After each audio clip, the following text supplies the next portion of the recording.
Gjatë një operacioni të orëve të fundit të policisë është vënë pranga në Tiranë i shumë kërkuar i Aldo Avdylaj. Aldo Avdylaj është arrestuar nga forcat operacionale të policisë në një apartament pranë kofshit zoologjik. Ditë më parë Aldo Avdylaj u shpall në kërkim nga SPAK për vrasjen e Edmir Bregut në 2021-shin.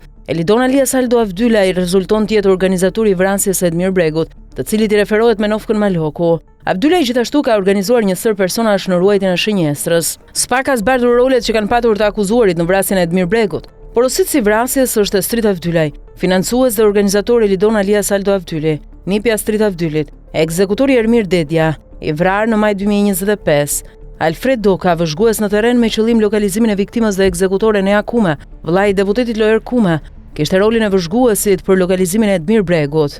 Ndërkaq në krye të organizatës kriminale që kishte për qëllim të kryente falsifikim dokumentesh me qëllim edhe tjetërsimin e pronave qëndronte Aleksandër Laho, i njohur me emrin Rumi i Shijakut, vëllai i cilit Vullnet Muçi u arrestua, thuhet në njoftimin e SPAK. Në dosjen e prokurorisë posaçme për vrasjen e Edmir Bregut, zbulohen edhe bisedat që bënin mes tyre anëtarët e grupit të Astrid Avdylajt. Ky i fundit, në një prej bisedave udhëzon nipin e tij Aldo Avdylaj, që të tregoj kujdes kur përfshihet në ngjarjet kriminale. Vrasja e Edmir Bregut në 2021-shin ishte porositur nga Avdylajt për hakmarrje ndaj tentativës për të vrarë nipin e tij Aldo Avdylaj. Nga ana tjetër, grupi i Rumit të Shijakut bashkëpunonte me këtë grup për të ekzekutuar kundërshtarët e tij, ndërsa në këmbim u premtonte prona në Durrës, të cilat u merrte fshatarëve përmes tjetërsimit. Në bisedat që shkëmbente me Aldo Avdylaj, Rumi i Shijakut shkruan se i pari në radhë që duhet hiqet qafe, duhet jetë Lulzim Berisha, pastaj Mund Çekiçi dhe në fund Plauren Dervishaj. Në një prej bisedave të vitit 2021, Aldo Avdylaj thoshte Rumit se duheshin bërë 10 vrasje brenda vitit, sepse në Durrës do të kandidonte Rama deputet dhe kjo i pengonte, do t'i prishte punë.